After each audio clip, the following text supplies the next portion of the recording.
ইটালির টালি টাইস এটা 2001 সালের থেকে বিদেশ এক্সপোর্ট হওয়া শুরু হয়। 2001 সালের থেকে শুরু হয়, এখন 2024 সাল। আগে যখন আমরা শুরু করি এই টালিটা 45 থেকে 47টি ফ্যাক্টরি ছিল আমাদের কলারোয়াতে টালি ফ্যাক্টরি। এখন সেই টালি ব্যবসা প্রতিষ্ঠান কমতে কমতে মাত্র 13 জন এসে দাঁড়াইছি আমরা।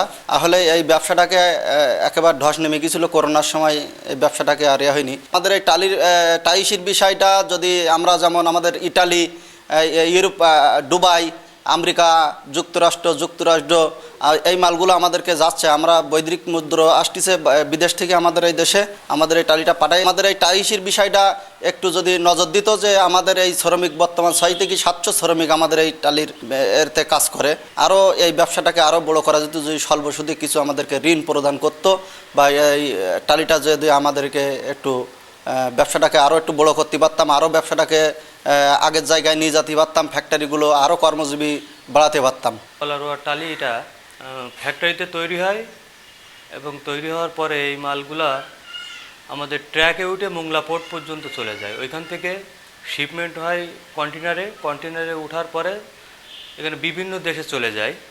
দেশগুলো হচ্ছে ইটালি, ইউরোপ, আমেরিকা, তারপরে হচ্ছে আপনার দুবাই। আমার 90 থেকে 100 জন শ্রমিক আছে। আমাদের দৈনিক হাজিরা 500 থেকে 600 টাকা হাজিরা দেওয়া হয় দৈনিক।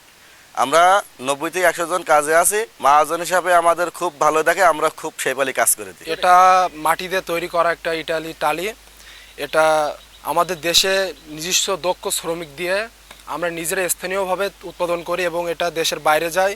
বাংলাদেশের মতো একটা সুন্দরময় গৌরবময় দেশের জন্য এটা একটা দৃষ্টময় উজ্জ্বল, এবং স্বাধীনতা যুদ্ধের পরে আমরা যে একটা স্বাধীনতা অর্জন করার পরে যে একটা অর্জন করতে পেরেছি একটা সক্ষমতা রেমিটেন্স আনার জন্য দেশে, এবং যেটা রেমিটেন্সের টাকা বৈদেশিক মুদ্রা যেটা দেশ উন্নয়ন ভাবমূর্তি সংগঠনের জন্য বা এগিয়ে নিয়ে যাওয়ার জন্য একটা গৌরবময় বিষয়। এখানে আমি পড়াশোনার পাশাপাশি পার্ট টাইম কাজ করি। এখানে প্রায় 70-80 জন শ্রমিক কাজ করে। এটা আমাদের জন্য গর্ব। এই কলারোয়া আসাতে মানুষ উন্নত এবং এখন খরচা বেশি। আগে মাটির দাম ছিল কম, এখন মাটির দাম বেশি, কাঠের দাম বেশি, চুনের দাম বেশি।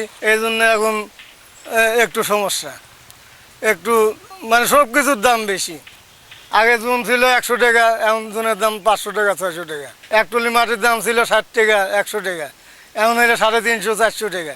এখন সব কিছুর দাম বেশি। এমন অনেক সময় দেখা গেছে আমাদের এখান থেকে রপ্তানিকারকরা টালি বাকিতে ক্রয় করে নিয়ে গেছে, পরবর্তীতে আমাদেরকে অনেক টাকা তারা দেয়ও নি।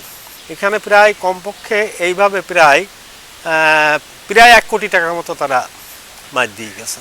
সে সমস্ত মানে অসাধু রপ্তানিকারকরা তারা ওইখান থেকে বিতাড়িত হয়ে তারা এখানে আর নাই।